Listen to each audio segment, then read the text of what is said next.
The crystal chandeliers of Prime Steakhouse cast golden reflections across polished mahogany tables as New York's elite dined beneath their glow. Located in the heart of Manhattan, the restaurant had become the preferred establishment for Wall Street executives and real estate moguls. At table 7, Sophia Miles carried a tray of whiskey glasses, her practiced smile concealing 15 years of secrets. At 38, Sophia possessed a quiet beauty that had matured like fine wine. Her dark hair fell just past her shoulders, and though her black uniform was modest, it couldn't hide her athletic frame. She moved with uncommon grace between tables, her emerald eyes missing nothing. "Another round for the gentleman at table 12, the bartender called. Sophia nodded, studying the group of 5 men in expensive suits. They'd been drinking heavily for 2 hours, growing progressively louder. The smallest details caught her attention. The leader's Rolex presidential watch worth at least $60,000. The slight bulge of a concealed weapon beneath another's jacket. The way they scanned the room between drinks. These weren't ordinary businessmen. As she approached with their drinks, the conversation at their table abruptly halted. "Here you are, gentlemen," Sophia said, her voice professional, as she set down each glass. The man with the Rolex mid-50s, with a cruel smile that never reached his eyes, grabbed her wrist. "What's your name, sweetheart?" "Sophia, is there anything else you need, sir?" She kept her tone neutral, despite the unwelcome contact. His grip tightened. "Actually, there is. We're celebrating a successful acquisition. Why don't you join us?" His eyes traveled down her body. "A pretty thing like you should be sitting on my lap, not serving drinks." The other men laughed, their eyes glassy with alcohol. "I'm working, sir. Please let go of my wrist." Sophia's pulse remained steady, her breathing controlled. "Come on, don't be like that." His thumb traced circles on her skin. "What time do you get off? We could show you what real money feels like." Across the restaurant, William Montgomery sat alone at his usual corner table. At 62, he carried himself with the quiet confidence of a man who had built an empire. Silver hair perfectly trimmed, his tailored Tom Ford suit couldn't hide his still powerful shoulders. A lifetime of decision-making had etched distinguished lines around his eyes. He sipped his neat whiskey, observing the restaurant, while the weight of an empty mansion awaited his return. The commotion at table 12 drew his attention. William had spent decades reading people, and something about that table had bothered him all evening. They weren't the typical Wall Street crowd. Their watches and suits were expensive, but their behavior lacked the refinement of old money. These were predators playing dress-up. When he saw the man grab Sophia's wrist, William set down his glass. Something about the waitress had caught his attention earlier, a certain awareness in her eyes, a precision to her movements that seemed incongruent with carrying trays. At table 12, the situation was deteriorating. "Let go of me. Now." Sophia's voice had changed, dropping to a register that would have warned anyone sober. "Slutty Waitress thinks she's too good for us," the man announced to his companions. "Maybe she needs to learn some manners." Before anyone could react, he stood and slapped Sophia across the face hard enough that several nearby diners gasped. The sound echoed through the restaurant. Conversations stopped. Silverware froze midair. William was already rising from his seat when something extraordinary happened. In the fraction of a second following the slap, Sophia's expression didn't register pain or shock, only a cold calculation. Her body shifted almost imperceptibly, weight transferring to her back foot. 2 seconds. That's all it took. The restaurant patrons would later struggle to describe exactly what they saw. Some swore she spun like a dancer. Others claimed she barely seemed to move at all. A single fluid motion, one perfectly executed roundhouse kick. Her foot connected with the first man's jaw with surgical precision. As he began to fall, she pivoted, using the momentum to sweep the legs of the second man. The third lunged forward, only to meet her elbow at exactly the point where his diaphragm paralyzed his breathing. The fourth reached for his weapon, but froze when her eyes locked on his. Something primal in his brain recognized the predator before him, and his hand stilled.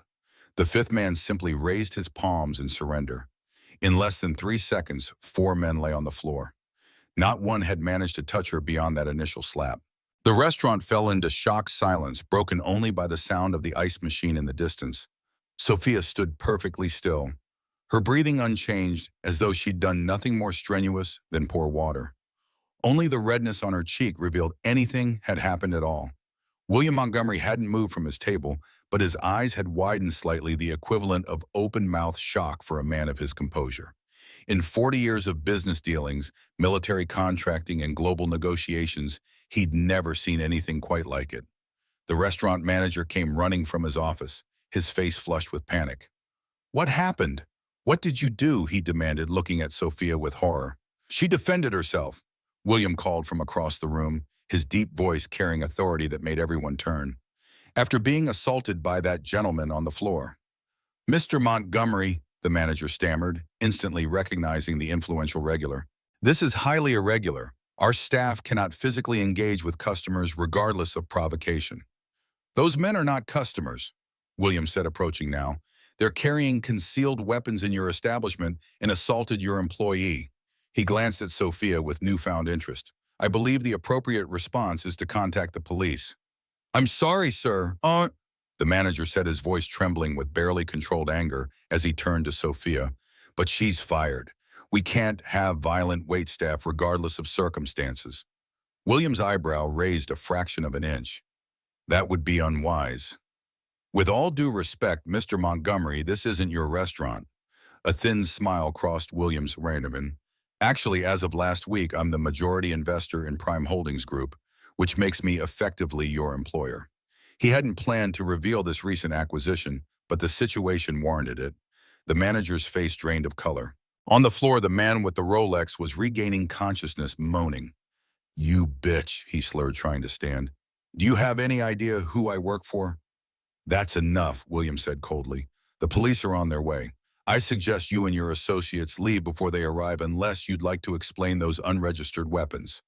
The man's eyes narrowed as he focused on William. A flash of recognition followed by fear crossed his face. He gestured to his companions, and those who could stand helped the others out. "This isn't over," he hissed at Sophia. "It never is," she replied quietly, the first words she'd spoken since the incident.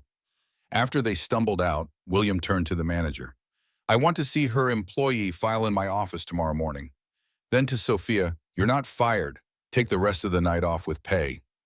The manager looked like he might protest, but thought better of it. As the restaurant slowly returned to normal, Sophia gathered her belongings from the staff room. Her hands didn't shake as she removed her apron. The face in the mirror showed no emotion, but behind her eyes, calculations were already running. She would need to find a new job. New York had just become more complicated. When she exited through the employee entrance into the alley behind the restaurant, William Montgomery was waiting, leaning against his Bentley. "That was impressive," he said simply.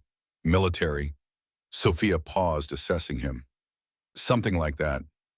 Marine Corps teaches good hand-to-hand, but that wasn't military training." His eyes studied her with professional interest. "That was professional fighting, MMA or similar." She remained silent. "I have a proposition for you, Ms. Miles." He reached into his jacket and extended a business card. The heavy cardstock simply read, "William Montgomery," with a phone number. No title, no company. The card of a man who needed no introduction. "I'm not interested in whatever you're offering," Sophia said, not taking the card. William smiled. "You haven't heard the offer. I need someone with your particular skills. My security chief retired last month, and I've been interviewing replacements. None have impressed me, until tonight. I'm a waitress. We both know that's not all you are." He set the card on top of her bag when she didn't take it. "The salary is 7 figures. Call me when you want to discuss details." He turned to leave, then paused. "One question. Your reaction time was extraordinary, but you waited until after he struck you. Why not before?" For the first time, Sophia showed a hint of emotion, a fleeting smile. "Witnesses, security cameras. It's better to be the victim defending herself than the aggressor." William nodded appreciatively. "Smart. The offer stands. Good night, Ms. Miles." Sophia watched the Bentley disappear into Manhattan traffic before looking at the card. She slipped it into her pocket and walked toward the subway, unaware that this chance encounter had set in motion events 15 years in the making. The small Brooklyn apartment was a stark contrast to the luxury of Prime Steakhouse. Sophia unlocked 3 separate deadbolts before entering. The living room doubled as a bedroom with a pull-out couch currently made up as a bed. Medical textbooks were stacked neatly on a small desk beside a laptop covered with stickers of anime characters. "Mom, You're home early. 13-year-old Lily looked up from her homework, her dark hair pulled into a messy ponytail. Despite the late hours, she wore a bulky cardigan to hide how thin her arms had become. Change of schedule, Sophia said, hanging up her coat. She immediately noticed the untouched plate of food. You need to eat honey. Not hungry. Lily shrugged, then started coughing, a dry, painful sound that seemed too harsh for her small frame. Sophia was at her side, instantly rubbing her back until the coughing subsided. Did you take your medicine? Lily nodded, avoiding her mother's eyes. The pharmacy called. The insurance denied the new prescription again. Sophia's face remained neutral, though her mind raced through calculations: rent due in 10 days, electricity bill unpaid from last month, and now this. I'll handle it tomorrow. Mom, I heard the doctor. If this treatment doesn't work, it will work. Sophia interrupted, her voice leaving no room for doubt. We've faced worse odds. Lily studied her mother's face, noticing the redness on her cheek. What happened? Nothing important. Mom, Sophia sighed. Just a difficult customer. Everything's fine. Lily wasn't fooled. You lost another job, didn't you? Actually, no. I've been offered a better position. Sophia sat beside her daughter, gently tucking a strand of hair behind Lily's ear. Higher pay, better hours. What kind of position? Lily asked skeptically. Security consultant. Understanding dawned on Lily's face. You had to fight someone. Sophia didn't answer directly. How's the science project coming along? Knowing her mother wouldn't discuss it further, Lily pointed to her laptop. I'm researching cellular regeneration. Did you know some animals can regrow entire limbs? As Lily explained her project, Sophia listened attentively while her mind processed the evening's events. The men at the restaurant weren't random drunks. Their watches and clothes suggested wealth, but the calloused trigger finger on one man's hand and the way another scanned exits betrayed their true profession. Hired muscle dressed up to blend with the financial crowd. And they'd recognized William Montgomery. After Lily finally fell asleep, Sophia opened her laptop. The search results for William Montgomery showed a successful businessman, 62 years old, widowed, owner of Montgomery luxury hotels and various real estate holdings, estimated worth $2.8 billion. But Sophia looked beyond the surface articles, searching for connections that wouldn't be obvious to casual observers. She found a photo from 5 years ago, Montgomery at his wife's funeral. Standing beside him, a young man in his 30s, Montgomery's son and only child. James Montgomery had been a rising executive in his father's company until his death in a private plane crash 3 years ago. Further searching revealed business rivals, political connections, and charity involvements. William Montgomery appeared to be exactly what he seemed: a successful businessman nearing retirement age, alone after losing his family. But something didn't add up. Why would a billionaire hotel magnate need such high-level security? And why had those men reacted with such fear when they recognized him? Sophia closed the laptop and moved to the closet. Behind her modest clothing, she unlocked a hidden panel in the wall. Inside was a small safe. Her fingers entered the combination from memory. The safe contained few items: a passport with a different name, $10,000 in cash, a small handgun, and a worn photograph of a much younger Sophia in fighting gear, her arm raised in victory in an MMA octagon. Standing beside her, a proud man in military dress uniform, her father. She touched the photograph briefly before replacing it. Beneath it lay a newspaper clipping with the headline, "Local Hero Killed in Bank Robbery." The article detailed how retired Navy SEAL Thomas Miles had intervened during a robbery, saving 3 hostages before being killed. Sophia closed the safe, decision made. William Montgomery's offer represented the financial solution Lily needed, but accepting meant returning to a world Sophia had left behind 15 years ago. A world where her particular skills made her both valuable and vulnerable. She removed William's business card from her pocket and placed it on the kitchen counter. Tomorrow she would make the call. Morning light filtered through thin curtains as Sophia exercised in the limited space of the apartment. 100 push-ups, 200 sit-ups, followed by precise shadowboxing movements that seemed more like a deadly dance than training. Each movement controlled, efficient, with nothing wasted. Lily watched from her bed, used to her mother's morning routine. "You're taking the job, aren't you?" Sophia completed her final set before answering. "It's good money, Lily. The kind that could pay for your treatment without insurance approval battles. But you promised no more security work after Chicago." This is different. Private sector, legitimate business. That's what they said last time. Lily's voice carried wisdom beyond her 13 years. Until it wasn't. Sophia sat beside her daughter. William Montgomery is one of the wealthiest men in New York. His hotels are in every major city worldwide. It's corporate security, not Chicago. Then why did he specifically want you?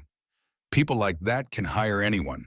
The question hung in the air because Sophia had been asking herself the same thing all night. Her phone rang before she could answer. The caller ID showed Prime Steakhouse. Hello, Ms. Miles, the nervous voice of the restaurant manager.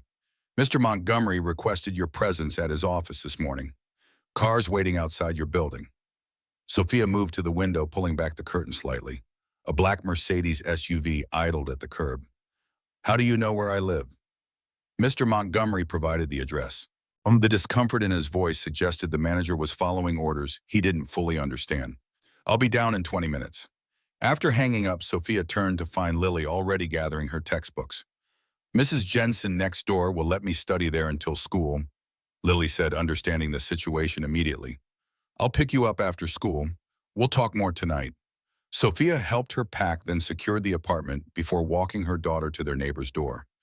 As the elevator descended to the ground floor, Sophia mentally prepared for whatever awaited her. The Montgomery surname carried weight in New York business circles, but her research had revealed something else. William Montgomery had military connections that weren't publicized. Government contracts through shell companies. Properties that appeared on no public registry. Perhaps that explained his interest in her particular background. The Mercedes had dark-tinted windows and a driver who remained silent as he opened the door for her. The interior was immaculate black leather with privacy glass separating the front and back seats. The vehicle moved smoothly into Manhattan traffic, eventually pulling up to a gleaming skyscraper in Midtown. The driver led her through a private entrance, then a dedicated elevator that required a keycard. When the doors opened on the 50th floor, Sophia stepped into an elegant reception area with panoramic views of the city. A professional woman in her 40s greeted her. Ms. Miles, Mr. Montgomery is expecting you. This way, please. She was led through double doors into a corner office that occupied half the floor. Floor-to-ceiling windows revealed Manhattan sprawling below them. The space was furnished with understated luxury antique desk leather chairs, original artwork on the walls. It spoke of old wealth rather than new money ostentation. William Montgomery stood gazing out at the city, his back to the door. Without turning, he spoke. Thank you for coming, Ms. Miles, or should I call you Sophia Anderson? That was your name when you were known as the Silent Storm in professional MMA circles, wasn't it? Sophia remained expressionless, though her mind immediately calculated escape routes and defensive positions. William turned, holding a folder. 15 years ago, you were ranked number 3 in the world before disappearing after your final championship fight. No retirement announcement, no explanation. He set the folder on his desk. Your father was Thomas Miles, Navy SEAL, killed during a bank robbery 7 years ago. Your mother died of cancer shortly after. You have one daughter, Lily, age 13, currently suffering from a rare autoimmune disorder requiring specialized treatment. You've been thorough, Sophia said, her voice revealing nothing. I'm considering entrusting you with my life. Thoroughness is essential.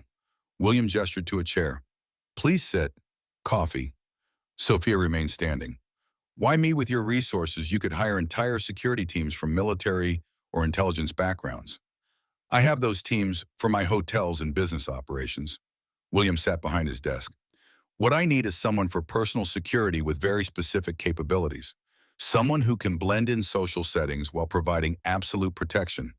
Someone whose abilities aren't immediately apparent. You knew who I was last night, before the incident. William smiled slightly. I make it my business to know everyone in my establishments. When you applied at Prime Steakhouse 6 months ago, facial recognition flagged a partial match with Sophia Anderson from old fighting footage. I was curious why a former MMA fighter would take a waitressing position, so I had you monitored. For 6 months, Sophia's eyebrow raised slightly. I'm a patient man. Last night confirmed what I suspected. Your skills haven't diminished. He leaned forward. Those men weren't random drunks. They work for Victor Kazarian. The name hung in the air between them. Victor Kazarian, Russian-American businessman with suspected ties to organized crime. His official businesses included shipping real estate and technology investments. His unofficial businesses were the subject of numerous FBI investigations that mysteriously ended without charges. "Why would Kazarian send men after you?" Sophia asked. "Because I have something he wants." William opened a drawer and removed a small leather case. Inside was an elegant Patek Philippe watch. "This belonged to my son James. He died 3 years ago in what was ruled an accident." It wasn't. Understanding dawned on Sophia's face. "You believe Kazarian was responsible?" "I know he was." William's voice hardened. "James discovered financial irregularities in a joint venture between one of our hotel development projects and a Kazarian subsidiary. 2 weeks later, his plane went down. And the authorities? Investigations found nothing conclusive. Kazarian's influence reaches surprising places." William replaced the watch in the drawer. "Since then, I've been gathering evidence, building a case slowly and carefully. Kazarian suspects what I'm doing, hence last night's visitors." "What exactly are you offering me?" 1 year as my personal security detail. $3 million half paid up front. Full medical coverage for you and your daughter, including experimental treatments not covered by standard insurance. A penthouse apartment in my building for the duration of your employment." Sophia's face revealed nothing, but internally she calculated what this meant for Lily. The best medical care without battles with insurance companies. Financial security that would last well beyond this job. And my responsibilities: accompany me to business meetings, social events, travel. Your presence would be explained as my executive assistant. In reality, you would ensure my safety while I complete my investigation into Kazarian. That sounds more like joining a private war than a security position. William's expression didn't change. "Call it what you will. My offer stands. Take the weekend to consider it." He handed her an envelope. "This contains a key to the penthouse. It's yours regardless of your decision for 3 months. Consider it a signing bonus. And if I decline, then you walk away, keep the apartment for 3 months, and I find someone else."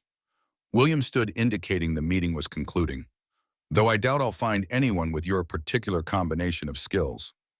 As Sophia reached for the envelope, William added, "One condition, complete discretion. No one can know what we're doing, not even those closest to you." Their eyes met in silent understanding. They both knew what he was really saying. Lily couldn't know the truth. "I'll give you my answer Monday," Sophia said, taking the envelope. William nodded. "My driver will take you wherever you need to go." Back in the Mercedes, Sophia opened the envelope. Inside was a key card along with an address on Park Avenue and a check for $100,000 marked advance. "Where to, ma'am?" the driver asked. Sophia thought of Lily's untaken medication, the mounting medical bills, and the specialized treatment her daughter desperately needed. "Brooklyn Heights Medical Center, please." The hospital corridors were a maze of fluorescent lighting and antiseptic smells. Sophia walked with purpose until reaching the office of Dr. Eleanor Chen, Lily's specialist. The doctor looked up from her desk, surprised. "Ms. Miles, we don't have an appointment today." "I need to know something." Sophia sat down. If money wasn't an issue, what would Lily's treatment plan look like, the ideal scenario? Dr. Chen removed her glasses. "Well, there's a specialized treatment program at Johns Hopkins. It combines targeted immunotherapy with genetic modification techniques. The results have been promising in similar cases." "Cost?" "Insurance won't cover experimental treatments, as you know. Out of pocket," she hesitated, "around $500,000 for the complete protocol." Sophia nodded, decision made. "How quickly can she be evaluated for the program?" Dr. Chen looked at her curiously. "Has your financial situation changed?" "Yes," Sophia said simply. "Can you make the referral today?" "I can call my colleague there this afternoon." The doctor studied her closely. "Ms. Miles, while I'm thrilled Lily might get this opportunity, may I ask what's changed?" "I received a job offer." Sophia stood to leave. "A good one." As she exited the hospital, Sophia's phone rang again. Unknown number. "Ms. Miles," a male voice she didn't recognize. "I believe we have a mutual acquaintance in William Montgomery." Sophia stopped walking, her senses immediately alert. "Who is this?" "Someone concerned about your potential employment." The voice was cultured with the barest trace of an accent. "Mr. Montgomery didn't tell you everything, Before you make any decisions, we should meet. I don't meet with people who won't identify themselves. A soft chuckle. Cautious. Good. My name is Agent David Rodriguez, FBI, and what I have to tell you about William Montgomery might change your perspective entirely. Sophia considered her options. Location, Bryant Park near the fountain, 1 hour, come alone or not at all. The line went dead. Bryant Park bustled with lunchtime crowds enjoying the spring weather. Sophia arrived early, positioning herself to observe all approaches to the fountain. She wore sunglasses and had changed into casual clothes that allowed freedom of movement if needed. At precisely the appointed time, a man in his 40s approached. Average height, government issue, haircut, unremarkable suit. He carried nothing, his hands visible. Mr. Miles. He sat beside her without waiting for acknowledgement. Thank you for coming. You have 10 minutes, Agent Rodriguez, assuming that's who you really are. He smiled slightly, producing identification. FBI credentials that appeared legitimate. William Montgomery isn't who you think he is, Rodriguez said after she examined his ID. The job he's offering isn't simple security. Few things are simple. Sophia watched a group of tourists taking photos. What's your interest in Montgomery? We've been investigating connections between Victor Kazarian's organization and several legitimate businesses for years. Montgomery Hotels has appeared repeatedly in our financial tracking. You're suggesting William Montgomery is working with Kazarian? Rodriguez shook his head. Not willingly. 3 years ago, after his son's death, Montgomery began his own investigation. He's gotten closer to Kazarian's operation than we have through methods that aren't always within legal boundaries. If you're investigating Kazarian, shouldn't Montgomery be an ally? That's complicated. Rodriguez leaned forward. Montgomery lost everything that mattered to him. His wife, his son, his heir. He's not interested in building a legal case anymore. Understanding dawned on Sophia's face. He wants revenge. He wants to destroy Kazarian completely financially, personally, permanently. And he's willing to cross lines federal agents can't. Why tell me this? Rodriguez studied her. Because you have a choice to make. Montgomery's offer solves your immediate problems, your daughter's medical needs, your financial situation. But accepting puts you in the middle of a war between two dangerous men. You haven't answered my question. Why do you care about my decision? A moment of silence passed before Rodriguez answered. We have a proposal of our own. Work with Montgomery, but share information with us. Help us build a legitimate case against Kazarian while keeping Montgomery from crossing irreversible lines. Sophia's expression remained neutral. You're asking me to spy on my employer. I'm asking you to prevent a man with good intentions from destroying himself in pursuit of vengeance. Rodriguez handed her a plain business card with only a phone number. Montgomery's path leads to one of two endings, prison or death. Neither brings his family back. And what do I get from this arrangement? Besides the considerable payment from Montgomery, our protection. Kazarian's reach is extensive. If he discovers Montgomery's plans or your role in them, your daughter becomes vulnerable. The threat wasn't subtle. Sophia pocketed the card. Think about it, Rodriguez said, standing. Regardless of your decision, our conversation never happened. As he walked away, Sophia remained seated, watching families enjoy the spring day. Normal people living normal lives, unaware of the currents moving beneath the surface of their city. Her phone vibrated with a text message from an unknown number. The men from last night have been asking questions about you. Time is running out. William. In that moment, Sophia realized she had already made her decision the instant she saw the medical bills piling up on her kitchen table, threatening her daughter's future. What remained to be determined was whose game she was really playing, William Montgomery's, the FBI's, or her own. The penthouse on Park Avenue existed in another dimension from Sophia's Brooklyn apartment. Floor-to-ceiling windows revealed Manhattan's glittering skyline, while Italian marble floors reflected the warm lighting from crystal fixtures. The furnishings spoke of understated luxury leather sofas, in rich cognac handcrafted wooden tables, and artwork that Sophia recognized as original pieces from renowned artists. Mom, this is insane. Lily spun in the center of the living room, her thin frame dwarfed by the expansive space. We're going to live here. Sophia set down their sparse belongings, 2 suitcases containing everything they deemed essential. For now, it's temporary part of the job. Lily ran from room to room, her excitement momentarily overshadowing the constant fatigue that had become her companion. There's a piano, and look at this view. I can see Central Park from my bedroom. For a fleeting moment, Sophia allowed herself to enjoy her daughter's enthusiasm. These were the moments worth fighting for, seeing Lily behave like a normal teenager instead of a child burdened by illness and financial insecurity. Your appointment at Johns Hopkins is tomorrow morning, Sophia said, unpacking Lily's medications and arranging them on the kitchen counter. We'll take the train down to Baltimore tonight. Lily paused her exploration. How can we afford that program? You said the insurance wouldn't cover it. My new employer offers exceptional benefits. Sophia kept her voice casual, avoiding her daughter's perceptive gaze. The job comes with comprehensive medical coverage. As an executive assistant, Lily's skepticism was evident. Mom, what aren't you telling me? Before Sophia could answer, the penthouse phone rang. She picked up the receiver, grateful for the interruption. Miss Miles, this is security. Mr. Montgomery is on his way up to welcome you. Moments later, a gentle knock at the door announced his arrival. William Montgomery stood in the hallway, elegant in a charcoal suit despite the weekend. He carried a small gift bag. I trust the accommodations are satisfactory. He stepped inside when Sophia gestured him in. They're quite sufficient, Sophia replied, understating the obvious luxury. William's attention turned to Lily, who watched him with curious eyes. You must be Lily. Your mother speaks highly of you. They just met yesterday, Lily pointed out with teenage directness. How much could she have said? William smiled, genuine warmth reaching his eyes. Enough to mention your interest in science and medicine.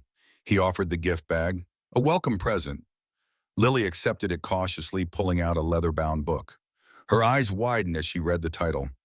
This is Dr. Eleanor Chen's research on autoimmune disorders. It's not even published yet. She looked up at William in astonishment. How did you get this, Doctor? Chen is a consultant for one of my medical research foundations. When I mentioned you were interested in the field, she suggested an advanced copy might inspire you. The practiced ease of his explanation told Sophia this wasn't entirely true. The book was likely acquired specifically to impress Lily, a calculated move to gain her trust. William Montgomery left nothing to chance, not even a child's approval. Thank you, Mr. Montgomery, Lily said, already flipping through pages with reverent fingers. William, please. He turned to Sophia. I hope you don't mind my presumption in arranging your daughter's medical consultation. My personal physician will accompany you to Baltimore to ensure everything proceeds smoothly.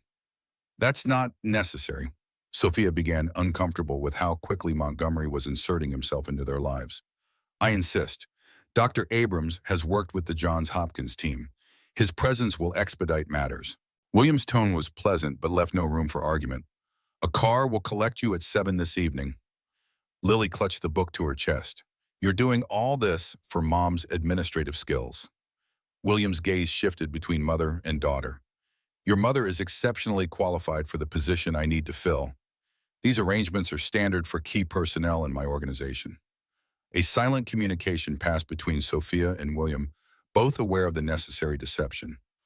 Lily, why don't you explore your new room while Mr. Montgomery and I discuss some details? Sophia suggested. Once Lily disappeared down the hallway, William lowered his voice. She doesn't know about your background.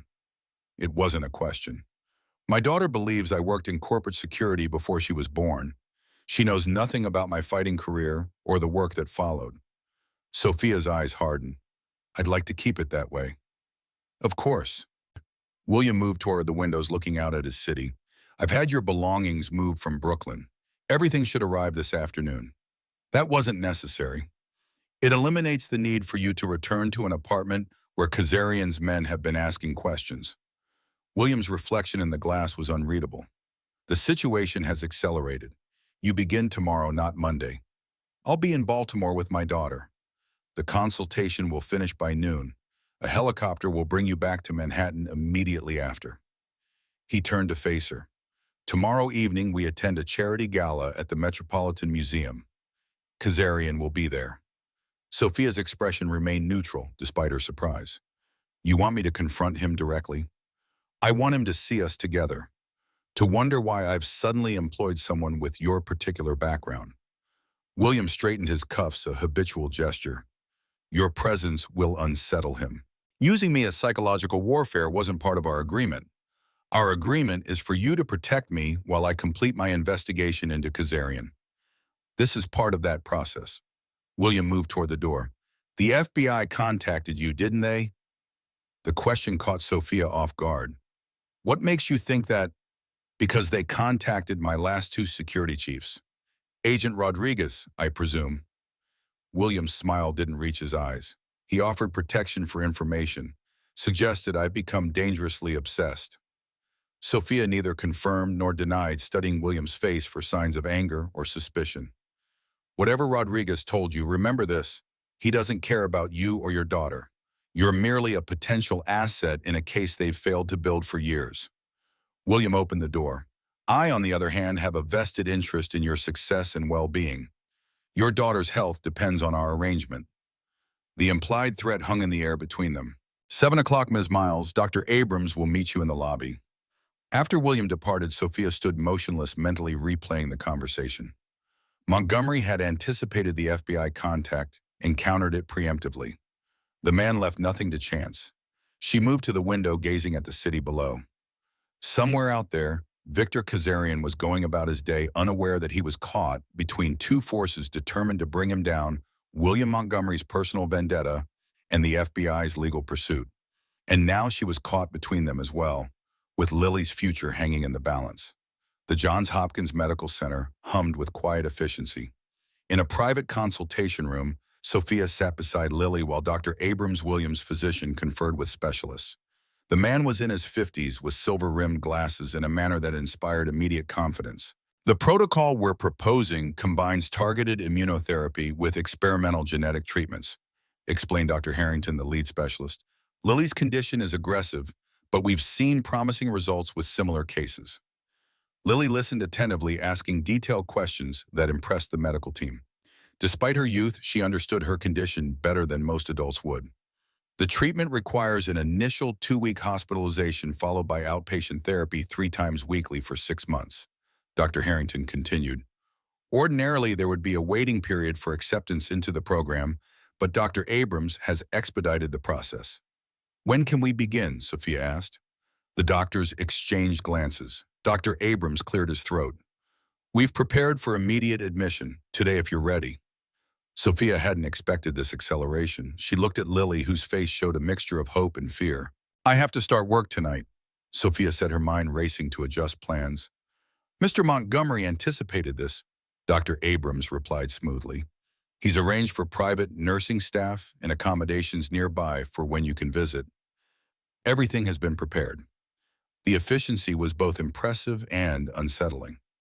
William Montgomery had orchestrated every detail, ensuring Sophia would be available for his plans while simultaneously securing her loyalty through Lily's treatment. Mom, I'll be okay, Lily said, reading her mother's hesitation. This is my best chance. Decision made. Sophia spent the next hours helping Lily settle into a private hospital suite that resembled a luxury hotel room more than a medical facility. Books, a laptop, and even some of Lily's favorite decorations from home had mysteriously appeared, making the space feel personal. Montgomery doesn't do anything halfway, does he? Lily observed, arranging her belongings. No, he doesn't. Sophia sat on the edge of the bed. I'll come back as soon as I can, maybe this weekend. Mom, stop worrying. I'm getting the best medical care in the country. Lily's attempted reassurance was interrupted by a coughing fit that left her breathless, undermining her brave facade. Sophia held her daughter until the coughing subsided, fighting the guilt of leaving her alone. Promise me something, Sophia said, brushing hair from Lily's forehead. If you need anything at all, you call me immediately, day or night. I promise, Lily squeezed her mother's hand. But you have to promise me something too. No unnecessary risks at this new job. Just normal executive assistant stuff. The irony of the request wasn't lost on Sophia. I promise to be careful. The farewell was harder than Sophia anticipated. As the helicopter lifted off from Baltimore, carrying her back to Manhattan, she watched the hospital grow smaller until it disappeared from view. For the first time in 13 years, she would be separated from her daughter for more than a day. The chopper landed on the Montgomery Tower helipad precisely at 4 o'clock. William waited beside a limousine on the rooftop, checking his watch as Sophia approached. How is Lily settling in? He asked, opening the car door for her. Well enough, Sophia slid into the vehicle. "You've been thorough." William joined her in the back seat, signaling the driver. "I take care of my people, Ms. Miles. The gala begins at 7. We have 3 hours to prepare you for tonight's operation."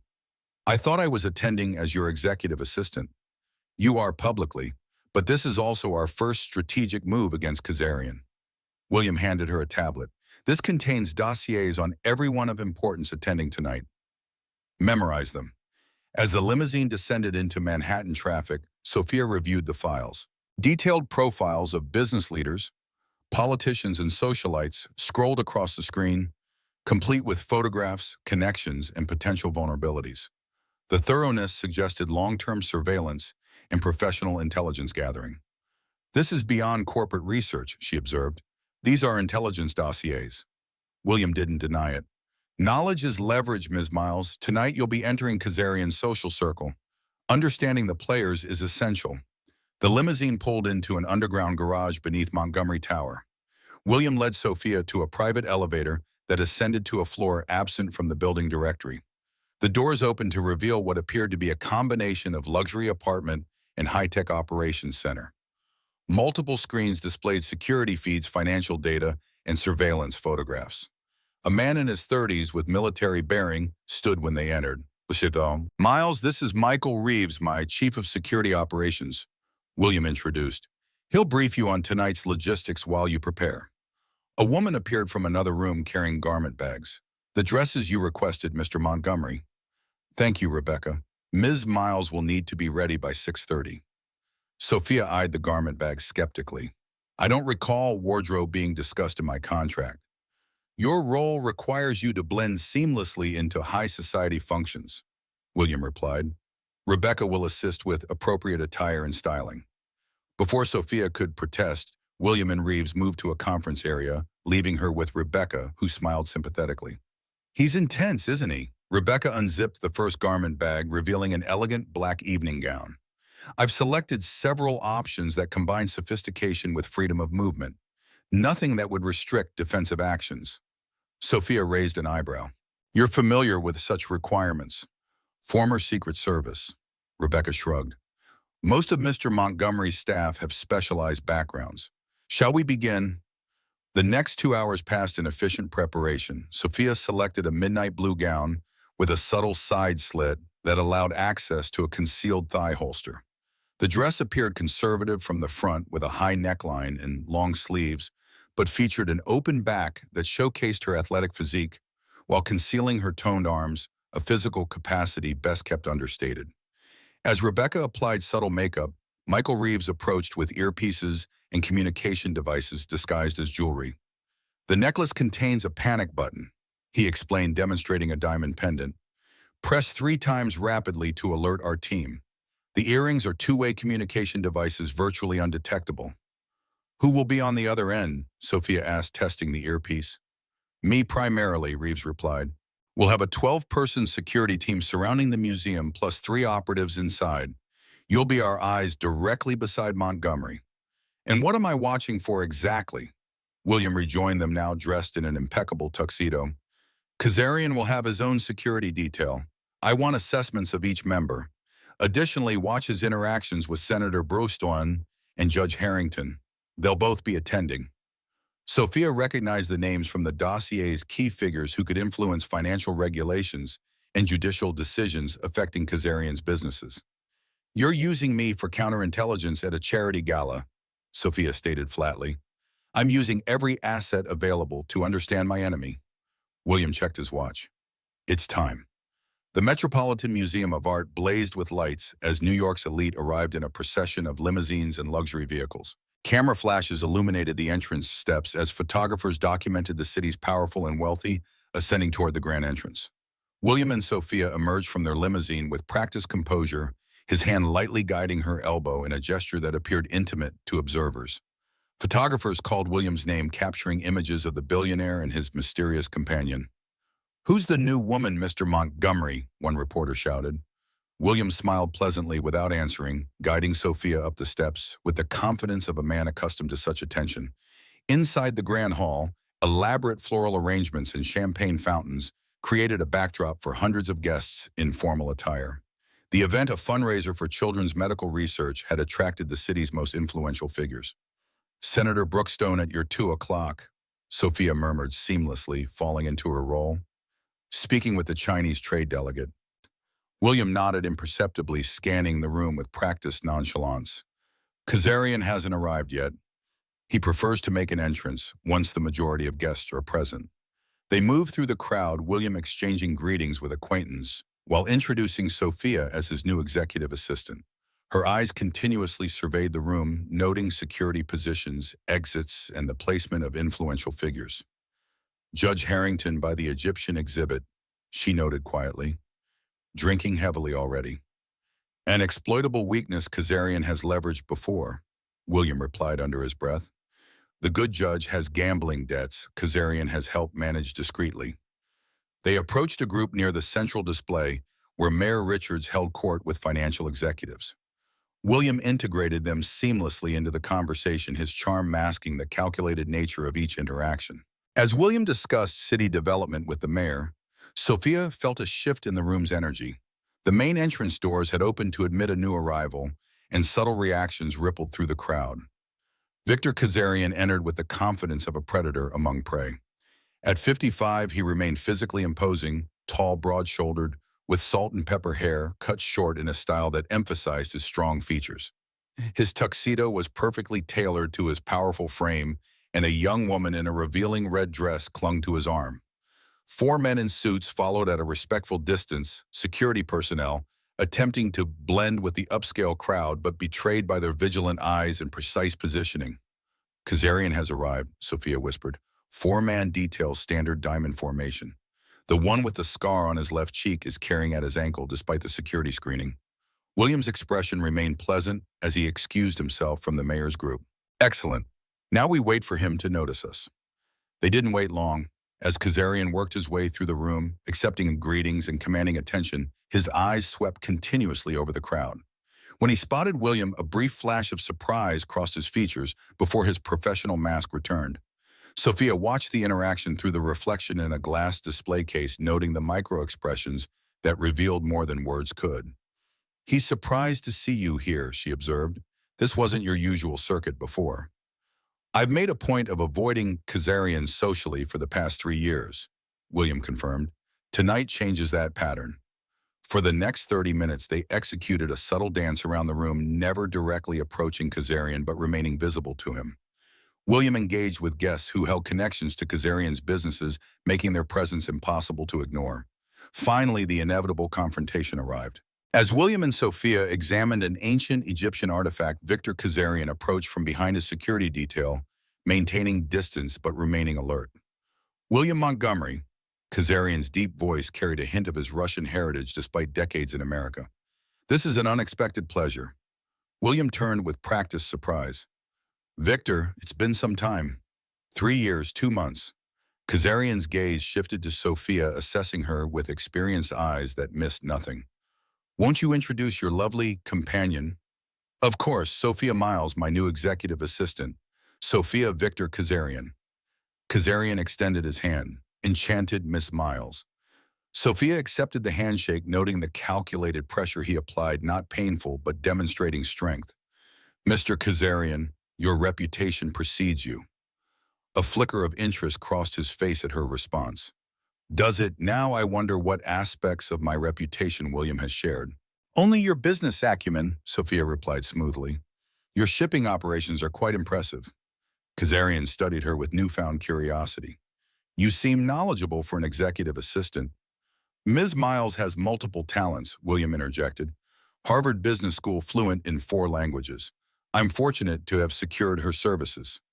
The subtle emphasis on secured wasn't lost on Kazarian. His eyes narrowed slightly as he reassessed Sophia, looking beyond the elegant dress to recognize the athletic physique beneath. Interesting timing, William, Kazarian commented, his tone deceptively casual. Hiring new staff after such a long period of, shall we say, seclusion. Life continues, Victor, as does business. William sipped his champagne. Speaking of which, I hear your negotiations with the Chinese shipping consortium have stalled.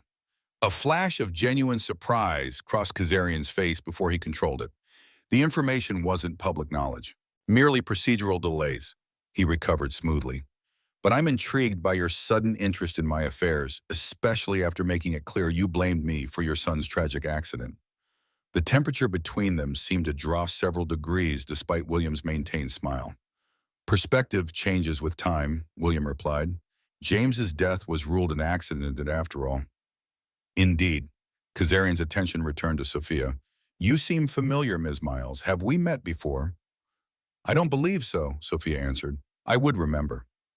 Kazarian snapped his fingers as though suddenly placing her. Of course. You were involved in that unfortunate incident at Prime Steakhouse 2 nights ago.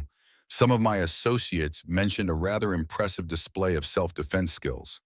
The deliberate revelation that he knew about the restaurant incident confirmed Sophia's suspicions. The drunk businessmen had indeed been Kazarian's men. You keep interesting company, Victor, William commented. As do you, it seems. Kazarian smiled coldly. Well, I shouldn't monopolize your time. Perhaps we could arrange lunch next week for old time's sake. My office will contact yours, William replied noncommittally. As Kazarian departed with a final lingering look at Sophia, she maintained her composed expression while internally processing what had just occurred. He recognized me, she murmured once Kazarian was out of earshot. Of course he did.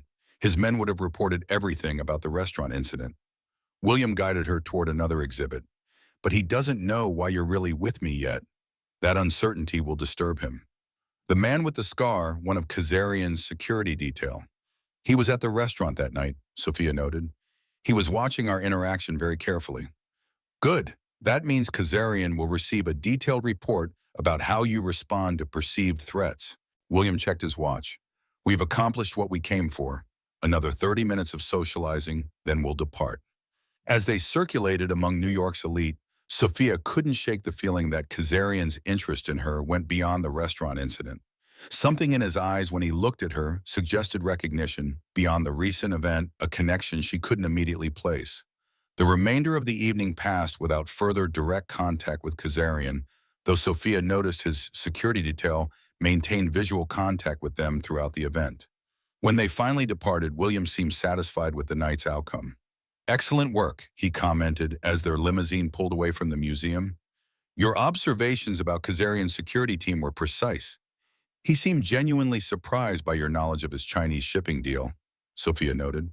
As intended, I've spent 3 years building an intelligence network within his organization. Tonight was the first time I've revealed that knowledge directly to him. Sophia considered this as Manhattan's light slid past the tinted windows. You're intentionally provoking him. I'm destabilizing him, William corrected. Uncertainty creates mistakes. Mistakes create opportunities. And where do I fit into this strategy? William's expression remained impassive. You're a variable he can't easily assess. A former MMA fighter with specialized training, now working for his most determined adversary. He'll waste resources investigating you, diverting attention from my actual operations. You're using me as a distraction. Among other things, William adjusted his cufflinks. Tomorrow morning, 9 o'clock in my office. We'll review tonight's interactions and plan our next steps. The limousine arrived at Montgomery Tower, where security personnel escorted them to the private elevator. As they ascended toward the penthouse level, William added, You performed admirably tonight. Lily would be proud. The reference to her daughter felt like a calculated reminder of what was at stake. Good night, Mr. Montgomery, Sophia replied as the elevator opened to her floor. Sophia, William called as she exited. Kazarian's interest in you seemed personal. Any theories why? She hesitated. None that make sense currently. William nodded thoughtfully. Get some rest. Tomorrow will be demanding. Alone in the penthouse, Sophia removed the communication devices and evening gown, changing into comfortable clothing, before securing the apartment with practiced efficiency. Once satisfied with the security measures, she called Johns Hopkins and was connected to Lily's room. Hey, Mom. Lily's voice sounded stronger than it had in weeks. How was the fancy party? Predictable. Rich people congratulating themselves on their generosity. Sophia kept her tone light. How are you feeling? They started the first treatment this afternoon. Dr. Harrington says the initial results are promising. Excitement bubbled in Lily's voice. And get this, Mr. Montgomery arranged for a video link so I could attend a lecture series at Johns Hopkins Medical School while I'm here. Real medical school lectures. Sophia smiled despite her concerns. That's wonderful, honey. He's really nice, isn't he, Mr. Montgomery, I mean? Lily yawned. The nurses said he called personally to check on me this evening. The information sent a chill through Sophia. William was establishing a direct connection with Lily, creating another lever of influence over Sophia's loyalty. That was thoughtful of him, she managed. You should get some rest now. I'll call again tomorrow. After saying goodnight, Sophia moved to the window, gazing out at the city lights while processing the evening's events. William Montgomery was playing a dangerous game with Victor Kazarian, using her as a key piece on the chessboard. Meanwhile, the FBI expected her to inform on both men.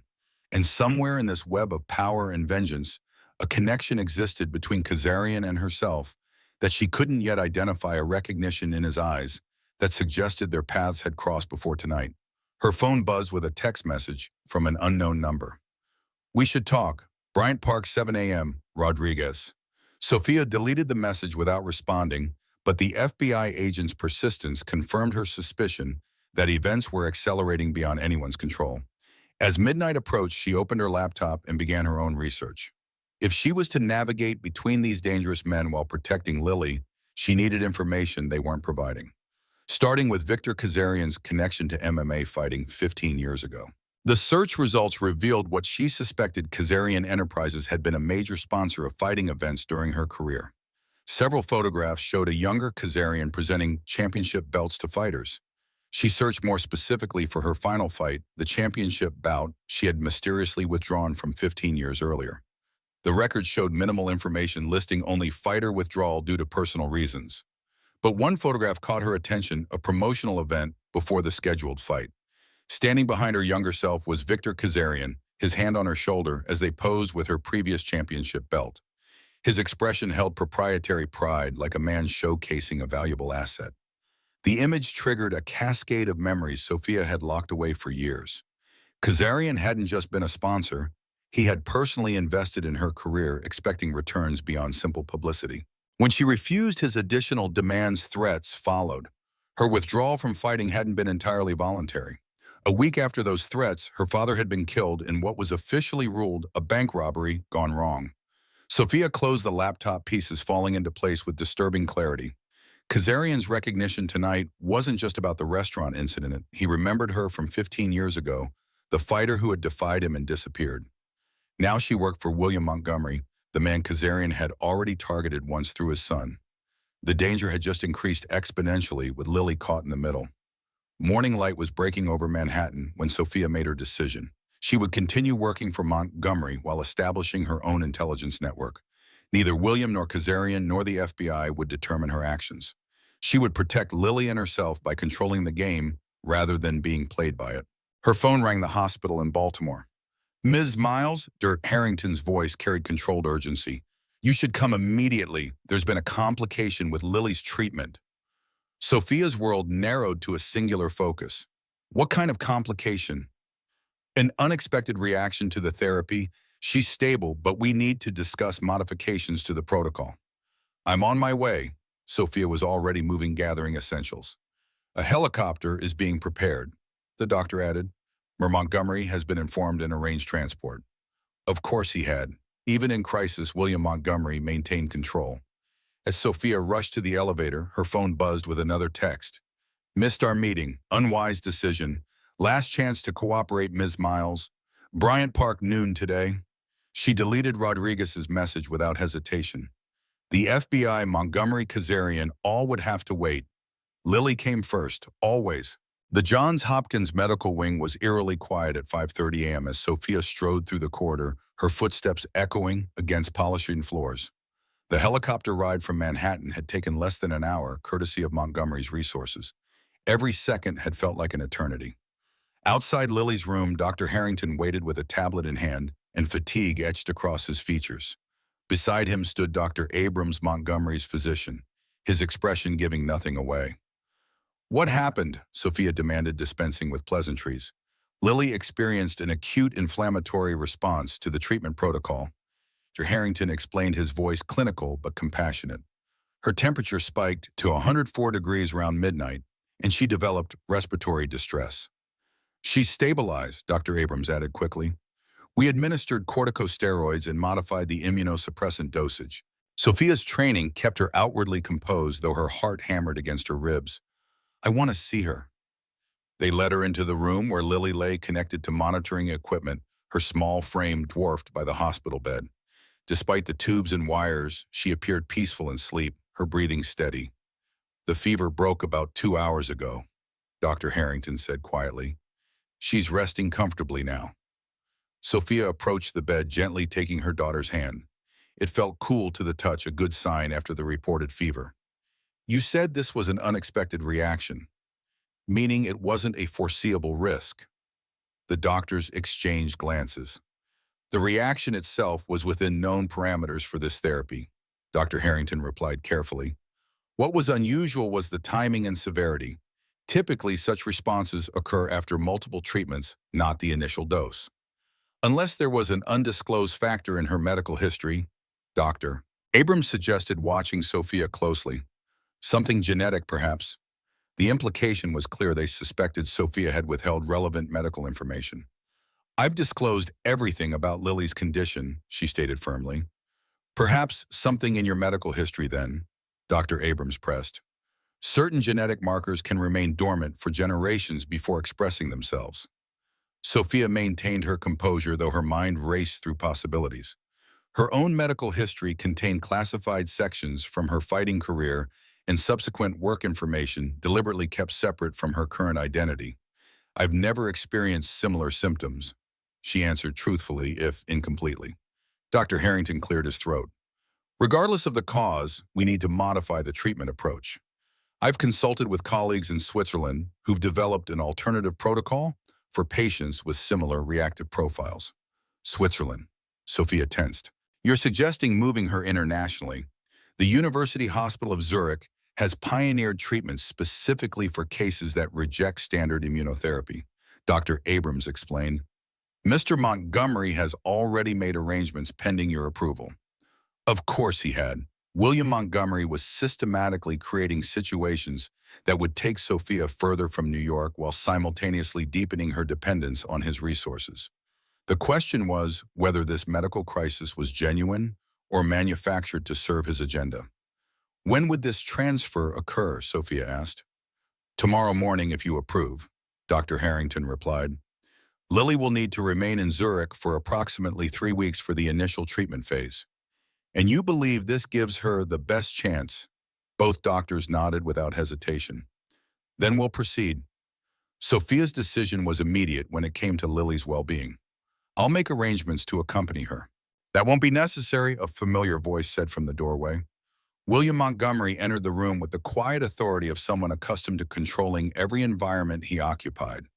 Though it was barely dawn, he appeared impeccable in a tailored suit showing no signs of having been awakened for an emergency. My personal medical team will accompany Lily to Zurich, he continued smoothly. Dr. Abrams will oversee her care directly with daily video consultations for you. I'm going with my daughter, Sophia stated, her tone leaving no room for negotiation. I understand your concern, William replied, his voice softening. But we've received credible intelligence that Kazarian is accelerating his plans. Your presence is required in New York. Nothing is more important than Lily's health, which is precisely why I've arranged the finest care available. William approached the bed, looking down at Lily with what appeared to be genuine concern. The Swiss facility is secure, private, and staffed by world-class specialists. She'll receive better protection there than here in Baltimore, where Kazarian's reach extends. The implications silenced Sophia momentarily. Was he suggesting Kazarian might target Lily? Perhaps we should continue this discussion outside, Dr. Abrams suggested, glancing at the sleeping girl. In the hallway, William spoke in lowered tones. Sophia, what I'm about to share isn't speculation. Last night after you left the gala, my security team intercepted communications indicating Kazarian has taken a personal interest in your background. He's assigned resources to investigate your history in connection to me. How would he connect me to Lily? Sophia challenged. He already has. William produced a tablet displaying security footage from Johns Hopkins entrance. This was captured 4 hours ago. The image showed a man in a maintenance uniform examining the hospital directory. Sophia immediately recognized him as one of Kazarian's security detail from the gala, the one with the scar on his cheek. He accessed the patient registry through a service terminal. William continued swiping to another image showing the man at a computer station. Fortunately, our cybersecurity team detected the intrusion and fed him false information, directing him to an empty room on another floor. Sophia's expression remained neutral, though her mind calculated rapidly. The threat to Lily was real, whether engineered by Montgomery or genuinely initiated by Kazarian. Switzerland places her beyond Kazarian's immediate reach, William added, and provides an optimal medical environment. I want daily video calls with her, Sophia stipulated, and direct access to all her medical records and treatment protocols. Already arranged. William's efficiency was both reassuring and unsettling. Dr. Abrams will remain with her throughout, and my security team will maintain a protective detail 24/7. When do we leave? Lily's voice, weak but determined, came from the doorway where she stood clutching an IV pole for support. Lily, Sophia moved quickly to her daughter's side. You should be resting. I heard everything. Lily leaned against her mother. Switzerland sounds cool, like a medical vacation. Dr. Harrington gently guided Lily back toward her bed. Young lady, your determination is admirable, but you need to conserve your strength. Once Lily was settled, she fixed her gaze on William. You'll make sure Mom stays safe while I'm gone, right, Mr. Montgomery? That's a promise, William replied with unexpected warmth. Your mother is quite capable, but I'll ensure she has everything she needs. Sophia recognized the subtle manipulation, establishing a direct relationship with Lily, positioning himself as a protector for both of them. Yet the genuine concern in his eyes when he looked at Lily suggested something more complex than mere calculation. It's settled then, William concluded. The medical transport leaves tomorrow at 9 a.m. Sophia, we depart for New York in 1 hour. We have preparations to make.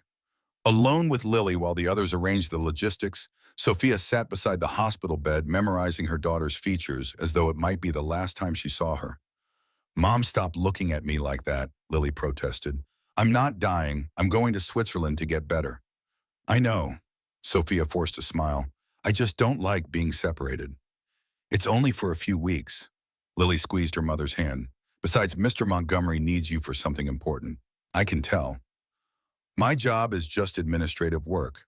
Sophia maintained the cover story. Lily rolled her eyes. Mom, I'm 13, not stupid. No executive assistant gets penthouse apartments in private helicopters. She lowered her voice conspiratorially. Is he like in danger or something? Is that why you're really working for him? Sometimes Sophia forgot how perceptive her daughter was. Mr. Montgomery has many business rivals, some less ethical than others. So you are protecting him. Lily looked triumphant. I knew it wasn't just typing emails. Lily, it's okay, Mom. Her expression grew serious. You helped keep people safe before I was born. It's who you are. Just promise me you'll be careful too. Sophia brushed hair from her daughter's forehead. I promise. And you promise to follow the doctor's instructions exactly. Deal. Lily's eyelids began drooping as medication pulled her back towards sleep. Love you, Mom. Love you too, sweetheart. As Lily drifted off, Sophia stood by the window watching dawn break over Baltimore. 3 weeks separation from her daughter felt impossible, yet refusing Montgomery's arrangements would potentially place Lily in greater danger. She was being maneuvered like a chess piece, and the realization hardened something inside her. When she turned from the window, her eyes held the focused determination that had once made opponents in the fighting ring back away. It was time to take control of the game. The helicopter touched down on Montgomery Tower's rooftop as morning sunlight glinted off Manhattan's skyscrapers. William and Sophia descended in silence to the operations center, where Michael Reeves waited with an update. Kazarian made 3 calls after the gala last night. Reeves reported pulling up surveillance data on multiple screens. One to his head of security, one to a contact at the NYPD, and one to a number in Moscow we haven't yet identified. He's spooked, William observed with satisfaction. What about his digital footprint? He accessed old fighting promotion records around 2 a.m. Reeves glanced at Sophia, specifically MMA tournaments from 15 years ago. So Kazarian had recognized her beyond the restaurant incident, just as she suspected. That confirms our strategy is working, William said. He's distracted, looking backward instead of focusing on our current movements. And what are our current movements? Sophia asked pointedly. William turned to her. Today we accelerate. Kazarian believes I'm still gathering evidence against him, moving cautiously. Instead, we're executing the final phase of my plan, effective immediately. He gestured to Reeves, who brought up a complex financial diagram on the main screen. For 3 years, I've been systematically acquiring controlling interests in companies adjacent to Kazarian's operations, William explained. Shell corporations, holding companies, property trusts, all positioned to execute coordinated financial maneuvers. The diagram expanded, revealing an intricate web connecting dozens of entities that surrounded Kazarian's core businesses. Today, we initiate a series of transactions that will trigger margin calls on Kazarian's leverage positions, William continued. Simultaneously, regulatory agencies will receive anonymous tips regarding specific irregularities in his accounts. You're trying to create a financial panic around his holdings, Sophia observed. Force him to liquidate assets at a loss. Precisely. William's expression hardened. By week's end, his empire will begin to crumble. But that's merely phase one. Reeves pulled up another screen showing surveillance photos of several men in expensive suits entering a Manhattan office building. These individuals oversee Kazarian's legitimate business operations, William explained. Each has been compromised in various ways: gambling debts, extramarital affairs, questionable financial decisions. My team has spent years documenting these vulnerabilities. Blackmail, Sophia stated flatly. Leverage, William corrected. Tomorrow, each receives evidence of Kazarian's involvement in James's death, along with an offer of immunity if they provide testimony. The ruthless efficiency of Montgomery's plan was impressive if disturbing. He had spent 3 years meticulously constructing Kazarian's destruction on multiple fronts.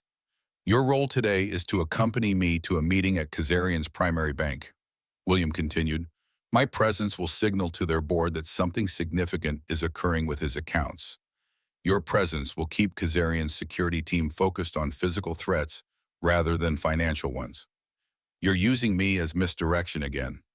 I'm utilizing your unique skills optimally. William checked his watch.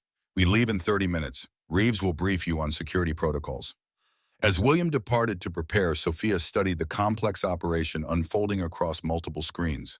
Montgomery had orchestrated a comprehensive attack on Kazarian's empire that would unfold over the coming days regardless of her participation. How long have you been working for him? She asked Reeves quietly. 5 years. Reeves maintained his focus on the monitors. Since before James died. And you believe Kazarian was responsible? Reeves glanced toward the door William had exited through. I believe Mr. Montgomery lost everything that mattered to him. I believe he's entitled to justice. This isn't justice, Sophia observed. It's vengeance. Is there a difference when the legal system has failed? Reeves turned to face her directly. James Montgomery wasn't just killed. His reputation was systematically destroyed afterwards. Financial irregularities appeared in accounts he managed, evidence of embezzlement, all fabricated but convincing enough that many believed James crashed that plane deliberately. This was information William hadn't shared: the character assassination of his son following his death. Mr. Montgomery tried legal channels first, Reeves continued. The evidence disappeared. Witnesses changed testimonies. 3 years of watching Kazarian prosper while his son's legacy was tarnished. He shook his head. I'd want vengeance too. Before Sophia could respond, her secure phone buzzed with an incoming text. Check your personal email, urgent, Rodriguez. She excused herself, moving to a private area where she accessed her encrypted email account. The message from Rodriguez contained a single video file in the text, watch this before proceeding further with Montgomery. With a growing sense of unease, Sophia played the video. It showed security footage from what appeared to be a private airfield. The timestamp indicated it was from 3 years ago, around the time of James Montgomery's death. In the grainy footage, William Montgomery stood beside a private jet engaged in heated conversation with Victor Kazarian. The interaction appeared confrontational, but not hostile. No security personnel were visible, just the two men alone. The video ended abruptly, but its implications were clear. William and Kazarian had met privately around the time of James's death, contradicting Montgomery's narrative of complete estrangement after the tragedy. Rodriguez had included a final note. There's more to this story. Meet me at Bryant Park at noon if you want the full picture. for Lily's sake. Sophia deleted the message but stored the video in her secure cloud storage. Whatever game Montgomery and Kazarian were playing had additional dimensions she hadn't yet grasped. Her course was clear. Continue with Montgomery's plan while establishing her own intelligence channels. Neither man could be trusted completely. 30 minutes later, she rejoined William in the building's private garage dressed in a conservative business suit that concealed a shoulder holster. "Ready?" William asked, studying her expression carefully. "Of course," Sophia replied smoothly, just focused on the mission parameters.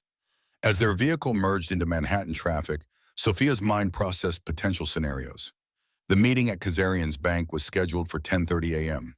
Bryant Park was less than 10 minutes from there. She could feasibly meet Rodriguez at noon without William's knowledge.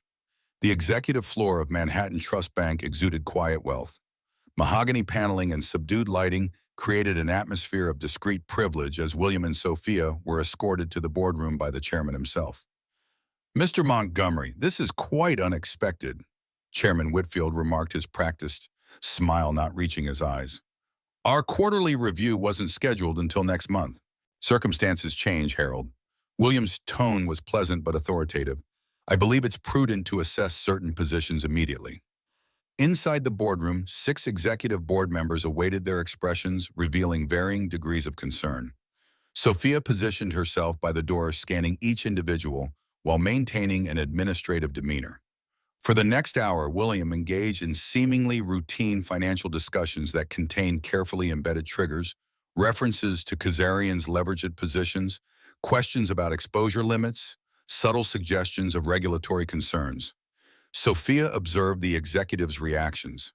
2 showed visible discomfort at Kazarian's name. 1 exchanged glances with the chairman whenever specific accounts were mentioned. Their nonverbal cues told her more than their carefully phrased responses. Halfway through the meeting, Sophia's earpiece activated. Reeves's voice came through clearly. "Kazarian's security team just entered the building. 4 men standard formation, ETA to your floor in approximately 2 minutes. She moved closer to William, murmuring the information while maintaining her professional smile.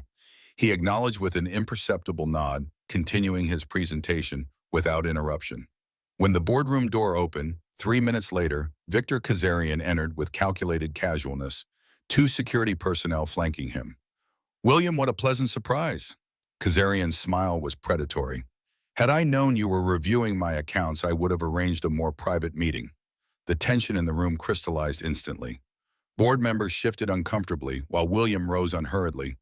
"Victor, I was just discussing general market conditions with the board. Your name merely arose as one of many significant clients." "Of course." Kazarian's gaze shifted to Sophia, recognition flaring in his eyes. "Miss Miles, executive assistant extraordinaire. Still full of surprises, I see." The familiar way he addressed her wasn't lost on anyone in the room. Sophia maintained her composed expression while mentally noting the security personnel's positions and weapons. "Perhaps we should continue this discussion in Chairman Whitfield's office," Kazarian suggested, though his tone made it a command. "I'm afraid we're concluded here," William replied smoothly. "Ms. Miles and I have another engagement." Kazarian stepped closer, lowering his voice. "Don't play games. You can't win, William. You've spent 3 years hiding in your tower. Now suddenly you're making moves, attending galas, hiring fighters as assistants." His eyes narrowed. "What changed? Perspective, perhaps." William straightened his tie. "Good day, Victor, gentlemen." He nodded to the board members before gesturing for Sophia to precede him toward the exit. As they passed Kazarian, he spoke quietly enough that only they could hear. "She doesn't know, does she, about James, about what really happened?" William's step faltered almost imperceptibly. "Mind your own business, Victor." "But she is my business in a way." Kazarian's gaze lingered on Sophia. "We have history, don't we, Ms. Miles? Or should I call you by your fighting name, the Silent Storm?" "Mr. Montgomery, we'll be late for our next appointment," Sophia interjected, professionally guiding William toward the door while maintaining awareness of the security personnel. In the elevator descending to the lobby, William's composed facade showed its first crack, a tightness around his eyes, a slight tremor in his hands quickly controlled. "What did he mean about having history with you?" he asked once they were alone. "Kazarian's companies sponsored fighting events during my career." Sophia answered truthfully if incompletely. "He attended many tournaments." William studied her with newfound intensity. "That's all." That's all that's relevant to our current situation. Sophia met his gaze directly. What did he mean about what really happened to James? A silent assessment passed between them, two professionals recognizing they weren't sharing everything yet, needing to maintain their alliance. Kazarian uses information as a weapon, William finally said, creating doubt suggesting conspiracies. It's how he operates. The elevator reached the lobby. As they exited, William checked his watch. Our next meeting is at 1:30. That gives you 2 hours. I'll have the driver return at 1:15 to collect you. Sir. Sophia hadn't expected free time. I have a private matter to attend to, William explained. Use the time as you see fit. Perhaps check in with Lily. The convenient opening was almost too perfect, raising Sophia's suspicions. Was Montgomery aware of Rodriguez's contact attempts? Thank you, I'll do that. She maintained her professional demeanor as they parted ways in front of the bank. Once William's car disappeared into traffic, Sophia hailed a taxi. Bryant Park North entrance. She arrived 10 minutes before noon, using the time to secure the perimeter and identify potential surveillance. Rodriguez was already waiting by the fountain, dressed in an unremarkable business suit that helped him blend with the lunchtime crowd. You're taking a significant risk meeting me, Sophia said without preamble as she sat beside him. As are you. Rodriguez didn't look at her directly, maintaining the appearance of two strangers sharing a bench. Did you watch the video? Yes, Montgomery and Kazarian meeting privately 3 years ago. It contradicts William's narrative of complete estrangement after his son's death. That meeting occurred 2 days after James Montgomery's plane crash. Rodriguez passed her a paper coffee cup that contained no coffee but a small data drive. This contains additional footage, security camera images from a Geneva hotel 1 week before James died. What does it show? James Montgomery meeting with federal investigators. Rodriguez kept his voice low. He was cooperating with us, Sophia, providing evidence against both Kazarian and his father. The revelation landed like a physical blow. You're suggesting William was complicit in illegal activities with Kazarian. Montgomery Luxury Hotels is used to launder money for Kazarian's organization for years. James discovered the connection and came to us. Rodriguez glanced around casually. 3 days after he agreed to testify, his plane went down. You think William was involved in his own son's death? Sophia couldn't keep the skepticism from her voice. I think the situation is more complicated than Montgomery has led you to believe. Rodriguez stood preparing to leave. That drive contains everything we have. Review it before you go any further with his plans. Why were you trusting me with this? Rodriguez paused. Because you have something neither Montgomery nor Kazarian cares about, an innocent child depending on you. That gives you a moral compass they lack. He began walking away. The offer of protection still stands if you decide to help us. Sophia remained on the bench for several minutes after Rodriguez departed, processing the implications. If the FBI's information was accurate, William Montgomery's vendetta against Kazarian might be motivated by more than grief and justice. It could be self-preservation, eliminating a partner who had become a liability. But that didn't explain Kazarian's interest in her. Why would he recognize her from her fighting days and consider it significant now? She checked the time, 11:30 a.m. The drive would take hours to review properly, time she didn't currently have. She secured it in a hidden compartment in her shoe before heading toward a secure location to call Lily. The video connection to Switzerland showed Lily settled in her new hospital room, already looking more comfortable than she had in Baltimore. The Swiss facility resembled a luxury hotel more than a medical center. Mom, this place is amazing, Lily exclaimed. They have a robot that delivers meals, and my room has a view of the Alps. Relief flooded through Sophia at seeing her daughter's improved spirits. How are you feeling? Better already. Dr. Abrams says the new medication is working exactly as expected. Lily panned the camera to show the spacious room. And look, they even brought all my books and stuff from Baltimore. That's wonderful, honey. Sophia maintained her smile while noting the subtle security features visible in the background: motion sensors, reinforced door hinges, electronic locks. Montgomery had indeed created a protective fortress around Lily. How's the important job going? Lily asked with teenage directness. Saving Mr. Montgomery from bad guys. Sophia chuckled despite herself. Just administrative work, as I told you. Right, Lily rolled her eyes. Because all executive assistants carry guns in their purses. Lily, I saw it when you were packing for Baltimore, Lily interrupted. It's oh wait, Mom, I've always known you weren't just a waitress or just a corporate security person before that. Sophia hesitated, uncertain how much to acknowledge. My job sometimes involves protecting people, yes. I figured that out when I was like 10. Lily's expression grew more serious. Just be careful, okay? Mr. Montgomery seems nice, but there's something sad about him, like he's carrying something really heavy. The perceptiveness of her daughter never ceased to amaze Sophia. I'll be careful. Promise. After saying goodbye, Sophia checked the time, 1:05 p.m. William's car would be arriving soon. She needed to review the FBI's evidence, but that would have to wait until evening.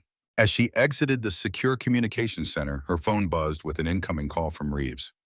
Change of plans, he said without preamble. Mr. Montgomery requests you meet him at his residence immediately. Car is en route to your location now. His residence? This was unexpected. I thought we had a 1:30 meeting. Canceled. This is priority alpha. Reeves's tone conveyed urgency. Driver has the address. The call ended before Sophia could ask further questions. Moments later, a black Suburban with Montgomery security markings pulled alongside her. The driver confirmed her identity before opening the rear door. 20 minutes later, they arrived at an imposing limestone mansion on the Upper East Side. Unlike Montgomery Tower's modern architecture, this building exuded old-world elegance and heritage. Armed security personnel were visible at strategic positions around the property. Inside, Sophia was escorted through a grand foyer featuring priceless artwork and antique furnishings. The house felt like a museum, beautiful but unlived in. William awaited her in a wood-paneled study standing beside a stone fireplace with a drink in hand. Thank you for coming promptly, he said, his usual composure slightly fractured. We've had a development. What's happened? Sophia remained standing, assessing both William and the room. Instead of answering directly, William activated a wall panel revealing a hidden screen. Security footage appeared showing Kazarian entering a private hospital room. The timestamp indicated it was from 1 hour ago. This is from Johns Hopkins, William explained. The room Lily was assigned before her transfer to Switzerland. Sophia's blood ran cold. How did he know which room? He didn't. He was hunting, checking multiple rooms. William forwarded through footage showing Kazarian discovering the empty room, his expression darkening with frustration. Transferring Lily to Switzerland was fortunate timing. Or perhaps you anticipated this, Sophia challenged, her protective instincts flaring. Did you expect Kazarian to target Lily specifically? William's expression revealed genuine concern. Not this directly, no. I believed he might investigate her as leverage against you, but this personal appearance suggests something more. He recognized me from my fighting days, Sophia acknowledged, but that was 15 years ago. A professional connection shouldn't warrant this level of interest in my daughter. William studied her intently. What aren't you telling me about your history with Kazarian? The direct question demanded a decision. Continue partial truths or establish a more honest exchange. Given Kazarian's aggressive moves, Sophia chose the latter. Kazarian wasn't just a tournament sponsor, she admitted. He personally invested in selected fighters, including me. His support came with expectations beyond winning matches. Understanding dawned in William's eyes. He wanted you to throw fights. Initially, yes. Later, his demands became more personal. Sophia's expression hardened at the memory. I refused and withdrew from fighting entirely. A week later, my father was killed in what was ruled a bank robbery gone wrong. You believe Kazarian was responsible. I could never prove it, but the timing was suspicious. My father was a Navy SEAL with extensive combat experience. 3 untrained robbers somehow overpowered him. Sophia shook her head. I changed identities, disappeared with my mother, and never looked back. William processed this information, connecting it with his existing knowledge. So, Kazarian has a personal vendetta against you that predates our association. Apparently. This complicates matters. William paced before the fireplace, but also creates opportunity. My daughter isn't an opportunity, Sophia stated coldly. Of course not. William's tone softened. Lily's safety is paramount. The Swiss facility has military-grade security, and I've doubled her protection detail. Kazarian can't reach her there. But his interest in her changes the timeline of our operation, Sophia concluded. You are accelerating the plan. Yes. William returned to the screen, bringing up financial data. The bank meeting this morning set things in motion. Kazarian's trading accounts are already experiencing unusual activity. By tomorrow, the pressure will be significant. Sophia studied the data, which showed coordinated selling patterns across multiple markets affecting Kazarian's holdings. This is beyond financial warfare. You're systematically dismantling his entire empire. That's precisely the intention. William's expression hardened. Kazarian destroyed my family. Now I'm destroying everything he values. The vengeful determination in his voice raised a critical question. What happens when he has nothing left to lose? He'll make a mistake, something desperate and traceable. William's certainty was absolute. And then the evidence we need to finish him legally will materialize. Or he'll strike directly at whatever he perceives as your vulnerability, Sophia countered. He's already targeting Lily to get to me. Who will he target to get to you? The question hung in the air between them. William's composure faltered momentarily, revealing the grief that still haunted him. He's already taken everyone I care about. The admission carried unexpected vulnerability.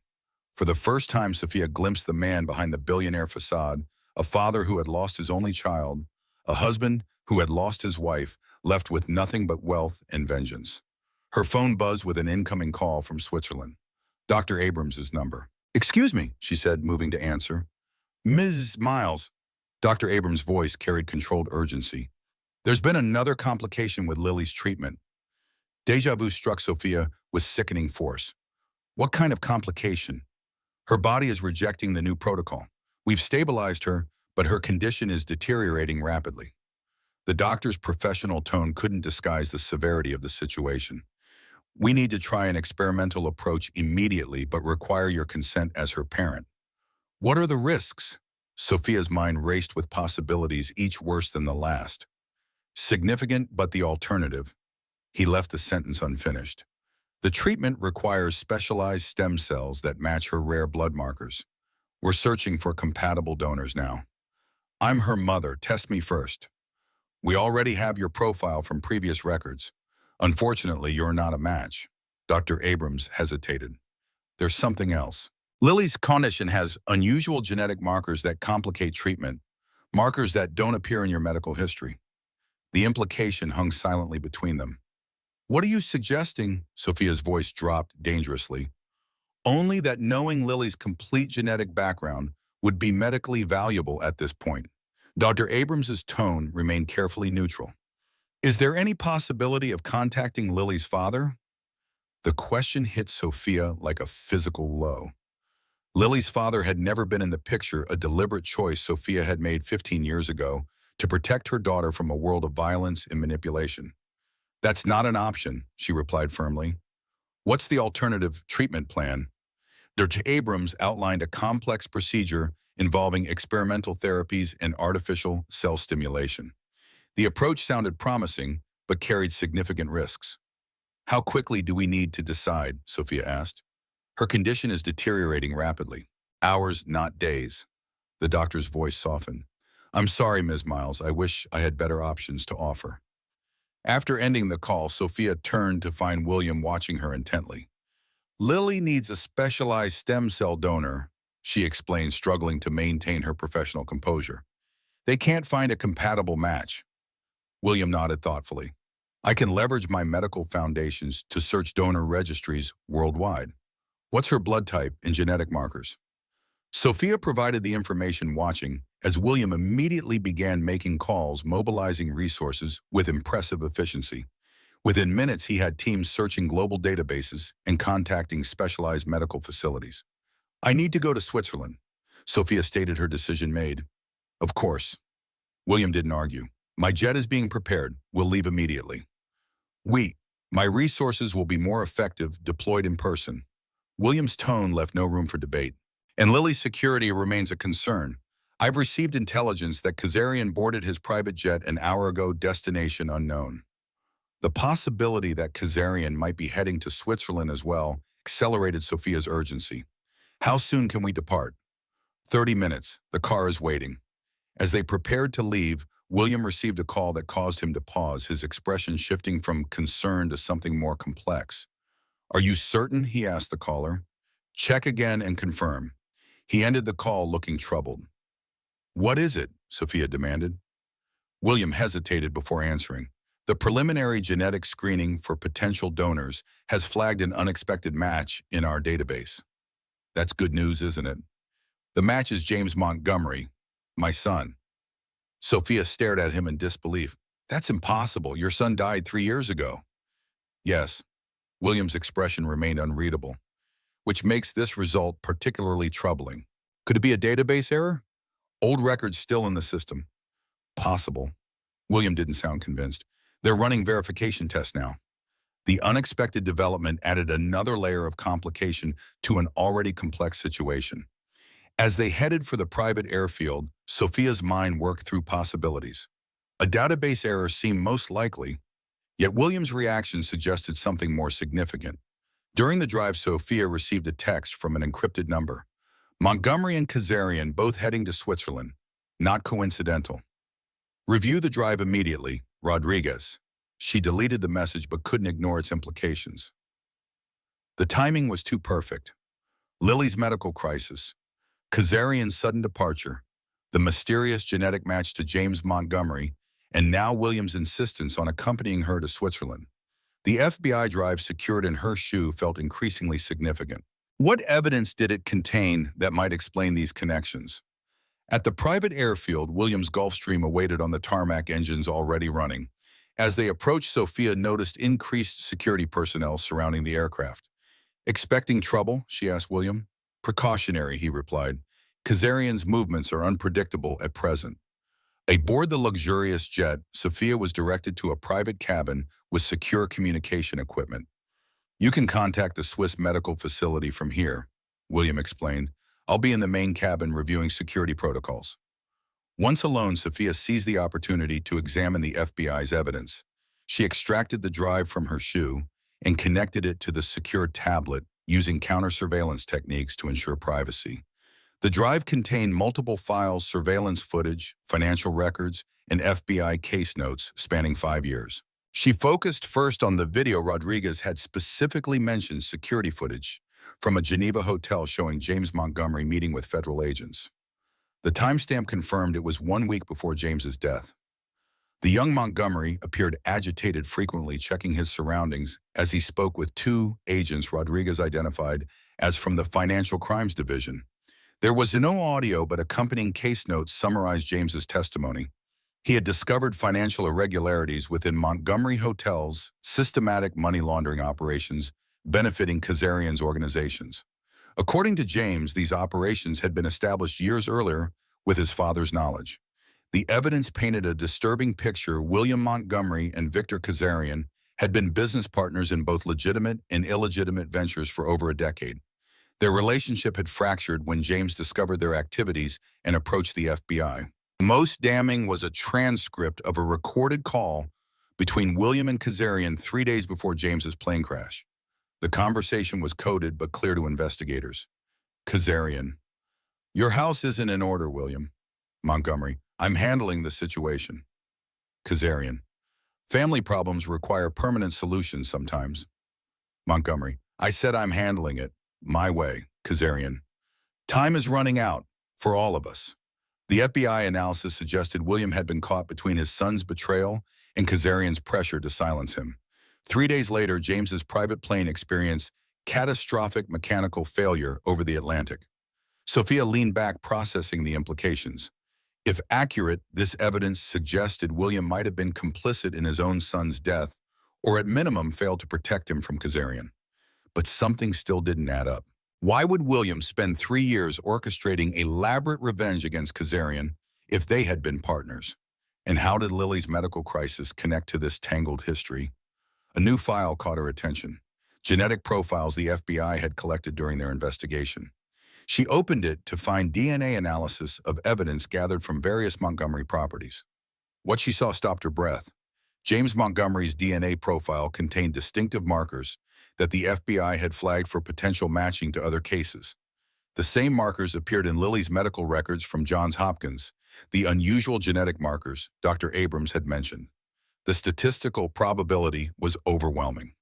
According to the FBI analysis, James Montgomery was Lily's biological father. Sophia sat perfectly still, memories cascading through her mind. 15 years ago, during her fighting career, she had encountered James Montgomery at a tournament after-party. Young, charming, seemingly unconnected to his father's business empire. They had spent one weekend together before she disappeared from the fighting world. She had never connected him to William Montgomery. James had used his mother's maiden name during that period, distancing himself from the family business. By the time Sophia discovered her pregnancy, she had already established a new identity to escape Kazarian. The revelation explained everything: William's unusual interest in Lily's well-being, Kazarian's aggressive pursuit, the mysterious genetic match in the donor database. Somehow they had discovered what Sophia herself hadn't known: Lily was James Montgomery's daughter, which made her William Montgomery's granddaughter. The cabin door opened without warning. William stood in the doorway, his expression unreadable as he saw the tablet in Sophia's hands in the FBI files displayed on screen. "I see Agent Rodriguez has been thorough," he said quietly. Sophia didn't bother denying it. "How long have you known about Lily?" William entered the cabin, closing the door behind him. "Since the background check when you applied at Prime Steakhouse. Facial recognition matched you to Sophia Anderson, and deeper investigation revealed your connection to my son." "You orchestrated everything," Sophia realized. "The job offer, Lily's treatment, all of it." "Not Lily's illness," William clarified. "That was tragically real. But yes, I arranged for you to work at the restaurant knowing Kazarian's men frequented it. I needed a plausible way to bring you into my organization without revealing our connection." "Why the elaborate scheme? Why not simply approach me directly?" William sat across from her, suddenly looking every one of his 62 years. "Because Kazarian is still hunting for James's child. He believes correctly that James left evidence of their illegal activities with someone he trusted. He's been searching for a hidden heir for 3 years. And you believe that person is Lily." Sophia couldn't keep the disbelief from her voice. She was 8 years old when James died. They never even met. "No, but James knew about her." William's certainty was absolute. "My private investigators discovered regular payments from James's personal accounts to a trust fund established in Lily's name. He was watching over her from a distance, respecting your desire to remain hidden." The revelation struck Sophia deeply. James had known about his daughter and provided for her, silently, never intruding on their lives. "What evidence do you believe James left with Lily?" she asked. "Not with Lily directly, but encoded in the trust documentation, banking access protocols that would activate on her 13th birthday." William leaned forward. James was brilliant with financial security systems. He created sophisticated authentication protocols that require specific genetic markers to access markers only his direct descendant would possess. Understanding dawned. That's why Kazarian became so interested in Lily recently. She turned 13. Yes, the trust's existence became visible in the financial system once it transitioned from dormant to active status. William's expression hardened. Kazarian's organization detected the activation and began tracing its origins. And now Lily's life depends on stem cells that match James's genetic profile. Sophia connected the final pieces. "That's why you're going to Switzerland personally. You need access to whatever James hidden in that trust." William met her gaze directly. "James isn't dead, Sophia. The plane crash was staged, my last desperate attempt to protect my son from Kazarian." The declaration hung in the air between them, altering everything Sophia thought she understood about the situation. "James has been living under protective isolation for 3 years," William continued. "The stem cells that matched Lily's profile came from his most recent medical examination. He's being transported to Switzerland as we speak. You used your own son's death as cover to build your case against Kazarian," Sophia said, pieces falling into place, "while simultaneously protecting him from retribution." "Yes." William showed no shame at the deception. "And now circumstances force us to reveal his existence, at least to you, because Lily's life depends on it. Does Kazarian know James is alive?" "He suspects, which is why he's heading to Switzerland. If James appears to donate stem cells to Lily, Kazarian will have confirmation in 2 targets instead of 1. The full complexity of the situation crystallized for Sophia. This wasn't simply about revenge or justice. It was about family. William protecting his son James, providing for his unknown daughter, and now all of them converging as Lily's life hung in the balance. What happens in Switzerland? Sophia asked. James meets his daughter for the first time. He provides the stem cells she needs to survive. William's expression softened slightly. And then we finish what began 3 years ago. We deliver the evidence James compiled to the proper authorities and end Kazarian's operations permanently. With me in the middle, Sophia observed, with you where you belong, protecting your daughter and her father. William held her gaze. I don't expect you to trust me completely, Sophia, but we share something more important than trust now. Family, Sophia acknowledged. Yes, something Kazarian will never understand. William stood, indicating their conversation was concluding. We land in Zurich in 6 hours. By then, James will have reached the medical facility. I suggest you rest while you can. Tomorrow will change everything. As William left the cabin, Sophia remained seated, absorbing the revelation that had transformed her understanding of the past 15 years. Lily wasn't just fighting a medical battle. She was the unwitting centerpiece of a years-long war between powerful men.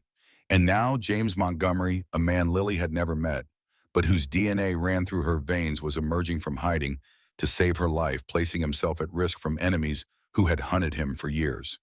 Whatever happened in Switzerland would reshape all their futures.